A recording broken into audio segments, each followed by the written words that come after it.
সোয়াবিনগুলোকে মাখিয়ে নিয়েছি। এর মধ্যে দিয়েছি লবণ, হলুদ, গোলমরিচের গুঁড়ো, কর্নফ্লাওয়ার আর একটু ময়দা, আর তার মধ্যে একটু ডিম ফেটিয়ে দিয়ে দিয়েছি। ভালো করে মেখে নিয়েছি।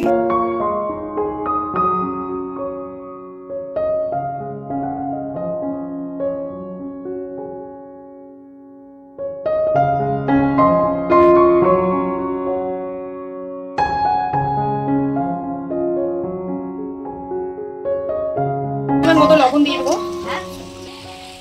হলুদ গুঁড়ো, একটু নাড়াচাড়া করে নেবো। প্রায় এটা হয়ে এসেছে। এর মধ্যে দিয়ে দেবো একটু সয়া সস, একটু green chilli sauce, red chilli sauce, একটু ভিনিগার।